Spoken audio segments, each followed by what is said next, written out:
Brought to you by Sharda University. Where the software engineer meets the gifted content writer. The world comes together at Sharda University. 12 और 13 जून की दरमियानी रात Israel ने Iran पर हमला किया। लगभग 100 ठिकानों पर बमबारी की। इसमें ईरान के टॉप जनरल्स मारे गए। खबर आई कि उसके जो न्यूक्लियर साइंटिस्ट हैं, जो उसके न्यूक्लियर प्रोग्राम से जुड़े हुए थे, उनमें से 6 लोगों की हत्या हो गई। ऐसा ईरान की मीडिया ने दावा किया है। इस बीच कई सारे सवाल हैं। एक सवाल यह है कि ईरान क्या करेगा, अमेरिका क्या करेगा, ईरान कैसे जवाब देगा इजराइल को, क्या इजराइल फिर ईरान के जवाब का जवाब देगा। इस तरह से ये कॉन्फ्लिक्ट कितना आगे बढ़ेगा, इस पर बहुत सारे सवाल हैं। लेकिन इसमें एक सवाल ये भी है कि बाकी देशों का रुख कैसा रहेगा, जो खासकर जो गल्फ़ के जो देश हैं, बाकी रूस, चीन, इसमें जो है हम आज ख़ास तौर पर इस वीडियो में हम बात करेंगे कि पाकिस्तान जो है उसके लिए ये कैसा डिलेमा है, उसके लिए कैसा स्ट्रेटेजिक डिलेमा है। क्योंकि कल 14 जून को ऐसी खबरें आ रही हैं कि पाकिस्तान के फील्ड मार्शल जनरल जो है आसिम मुनीर वहाँ जा रहे हैं अमेरिका। उनको अमेरिका से न्योता मिला है और वो यूएस की आर्मी डे परेड में हिस्सा लेने वाले हैं। ऐसी खबरें आ रही हैं। तो ऐसे टाइम पे पाकिस्तान किसका पक्ष लेगा? क्योंकि एक तरफ ईरान है, उसने इस हमले की निंदा तो कर दी है, लेकिन एक तरफ इजराइल है जिसने ये हमला किया है, वो अमेरिका का दोस्त है। और इस वक्त पे पाकिस्तान और अमेरिका के करीबी भी हमें दिख रही है। हमें ऐसी खबरें आ रही हैं कि आसिम मुनीर वहाँ पहुँचने वाले हैं। तो ऐसे टाइम पर पाकिस्तान क्या करेगा, इस पर हम बात करेंगे। हमारे साथ इस वक्त हैं इंडिया टुडे ग्लोबल के एडिटर मिस्टर प्रणय उपाध्याय, उनके साथ हम बात करेंगे। सर, पाकिस्तान के लिए ये कैसा डिलेमा है और पाकिस्तान ऐसे वक्त क्या करने वाला है? देखिए, आप शायद इसमें कुछ आश्चर्य आपको लग रहा हो, कुछ चौंक रहे हो कि पाकिस्तान का ये कैसा रुख है। एक तरफ वो अपने जनरल को भेज रहा है अमेरिका, दूसरी तरफ वो ईरान के खिलाफ हुई अमेरिका समर्थित कार्रवाई का विरोध कर रहा है। लेकिन पाकिस्तान कुछ है ही ऐसा विरोधाभासों भरा कि उसके जो विरोधाभास होते हैं वो कई बार ऐसी तरीके की जो उलझन है वो खड़ी करते हैं। शहबाज शरीफ का ट्वीट आपने पहले ही खोल रखा है, वो उन्होंने कंडेम किया है। इजराइल के वीज़ावी अगर आप देखें तो पाकिस्तान के रिश्तों का इतिहास ये है कि पाकिस्तान के पासपोर्ट पे लिखा होता है कि ये किसी एक देश में अगर अमान्य है तो वो है इजराइल। तो वो इजराइल को अस्वीकार करता है। इसलिए इजराइल की किसी भी कार्रवाई का यदि वो विरोध कर रहा है तो उसमें किसी तरीके का कोई आश्चर्य नहीं। क्यों वो इजराइल को क्यों अस्वीकार करता है? देखिए, इस्लाम के आधार पर पाकिस्तान, अगर थियोलॉजिकल स्टेट की हम बात करें तो धर्म के आधार पर बना हुआ दुनिया का एकमात्र मुल्क है जिसको बनाया ही धर्म के आधार पर गया। इसके अलावा जितने अन्य देश हैं वहां पर देश पहले से बने रहे, धर्म आया, धर्म बदला, धर्मों के कई रंग बदलते रहे। ऐसी भी बात कई बार होती है कि पाकिस्तान और इजराइल जो है एक सिमिलर आइडियोलॉजी से बने, लेकिन फिर भी दोनों में ऐसी मुखालफत है। हाँ, ये कह सकते हैं कि सिमिलर आइडियोलॉजीज़ के लिए बने हुए हैं, लेकिन उसके अंदर चूँकि इस्लाम की रक्षा के लिए या इस्लाम की हिफाजत की बात करते हुए पाकिस्तान ये कहता है कि भाई we should be the protector of the Islam. So इसलिए वो इजराइल का विरोध भी करता है। इजराइल के ख़िलाफ़ जो इजराइल वहाँ पर कार्रवाई कर रहा होता है, चाहे फ़लस्तीन का मुद्दा हो, वो फ़लस्तीन और कश्मीर के मुद्दे को जोड़कर दुनिया के मंच पर दिखाने की कोशिश भी करता है। इसलिए इन तमाम विरोधाभासों के बीच में आपको ये रुख नज़र आता है कि वो इजराइल को ख़ास तौर पर कटघरे में खड़ा करता है। उसके पीछे एक बड़ी वजह यह भी है कि वो ऐसा करते हुए, दिखते हुए उन तमाम इस्लामिक मुल्कों की एक हमदर्दी लेना चाहता है, उनसे इमदाद लेना चाहता है, उनसे मदद लेता रहा है। तो अभी तो हम साफ तौर पर देख रहे हैं कि शहबाज शरीफ ने इस कदम की निंदा की है, लेकिन आने वाले वक्त में अगर ये कॉन्फ्लिक्ट आगे बढ़ता है तो ऐसे भी कयास लगाए जा रहे थे कि अमेरिका को अपने अफगानिस्तान में जो बेसिस हैं, इराक में जो बेसिस हैं, इन बेसिस को एक्टिवेट करना पड़ सकता है अगर अमेरिका इस जंग में कूदता है। तो ऐसे पॉइंट पे जब अमेरिका एक तरफ पाकिस्तान को अपने पाले में लाने की कोशिश कर रहा है, उस टाइम पर अगर वो इस जंग में कूदेगा तब पाकिस्तान क्या करेगा? देखिए, पाकिस्तान के लिए डिलेमा ज़रूर होगा इस चीज़ का, क्योंकि पाकिस्तान की करीब 900-950 किलोमीटर की जो सरहद है वो ईरान से लगती है, ईरान के साथ लगती है।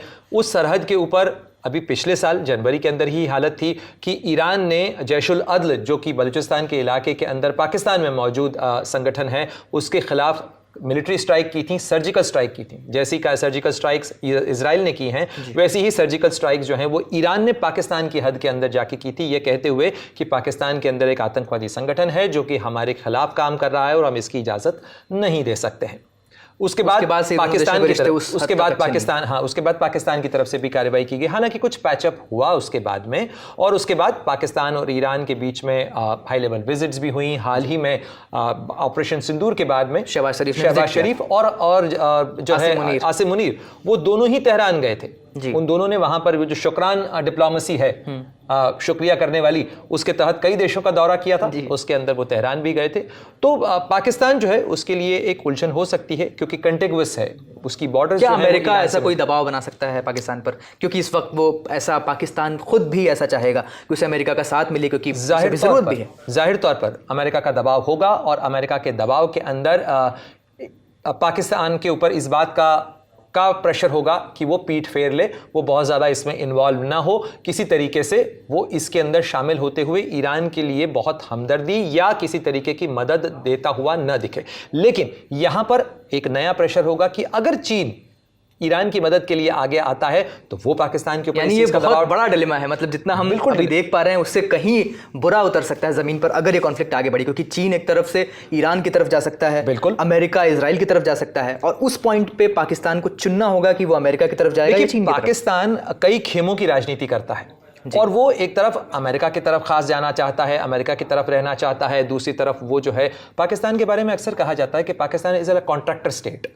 तो वो जो है वो एक साथ कई ठेके उठाता है और वो कभी अमेरिका के खेमे में का ठेका उठाता है, कहता है कि हम वॉर ऑन टेरर में आपके साथ हैं, हम आपके साथ खड़े हुए हैं। लेकिन कई बार वो जो है वो तालिबानियों का ठेका उठाता है और उसके लिए वो मज़हब के नाम पर उनकी मदद करता है। यानी एक तरफ तालिबान जो कि अमेरिका से लड़ रहे हैं उनका साथ दे रहा है, दूसरी तरफ वो अमेरिका से पैसे ले रहा है और कह रहा है कि हम वॉर ऑन टेरर में आपके साथ खड़े हुए हैं। ये विरोधाभास रहा। उसके साथ साथ आप विरोधाभास देखें तो वो एक तरफ अमेरिका के पाले में जाने की कोशिश कर रहा है, दूसरी तरफ वो चीन से भी हाथ बढ़ाता है। चीन के साथ वो स्ट्रेटेजिक पार्टनर है जिसकी दोस्ती को वो कहता है कि समंदर से गहरी है और पर्वतों से ऊंची है। इस तरीके की हमारी ऑल वेदर फ्रेंडशिप है। तो इस दोस्ती के बीच में, इतने सारे रिश्तों के उलझाव के बीच में, जैसे बहुत सारी शादियां पाकिस्तान करने की कोशिश करता है, अब उसमें से कितनी शादियां वो निभा पाता है ये एक बहुत बड़ी चुनौती होगी। लेकिन ईरान के अंदर अगर टेंशन बढ़ता है तो कंटिग्यूस बॉर्डर होने के कारण, आपकी बॉर्डर के ऊपर यदि टेंशन एस्केलेट होता है और एक खुली जंग होती है तो बड़ा खतरा इस बात का भी होता है कि बॉर्डर पे स्पिल ओवर होते हैं, क्योंकि जो आबादी युद्ध से परेशान होती है वो दूसरी जगह पनाह लेती है। तो क्या बलूचिस्तान के इलाके के अंदर, क्योंकि बलूचिस्तान को लेकर ईरान और पाकिस्तान के बीच में भी विवाद है, खासतौर पर सिस्तान प्रोविंस, बलूचिस्तान, इन प्रोविंसेस को लेकर यहाँ भी टकराव है। तो अभी पाकिस्तान खुद ही उलझा हुआ है। लेकिन पाकिस्तान की अंदरूनी राजनीति को यदि आप देखें तो वो ईरान को लेकर बहुत ज़्यादा हमदर्दी दिखाते हुए वो केवल बयानों के अंदर आपको नजर आ जाएगा, लेकिन ज़मीनी एक्शन, लेकिन उनके ऊपर इस बात का प्रेशर भी है कि उन्हें अपनी जो सरहद है ईरान के साथ, जहां पर बलूचिस्तान का मसला बार बार उठता है, तो उन्हें उसको भी सेफ रखना है। तो उन्हें इस वजह से भी ईरान का साथ देना होगा। देखिए, वो तो ईरान की भी चिंता है और इसीलिए ईरान जो है वो पाकिस्तान से लगी हुई सरहद के ऊपर बाकायदा बॉर्डर वॉल बना रहा है, वैसी ही बॉर्डर वॉल जैसी कि मैक्सिको के साथ में डोनाल्ड ट्रंप बनाने की बात करते रहे। तो इस समय में वहां पर एक पूरा प्रोजेक्ट चल रहा है जिसके अंदर करीब करीब 600 किलोमीटर तक ये बॉर्डर वॉल बन भी चुकी है।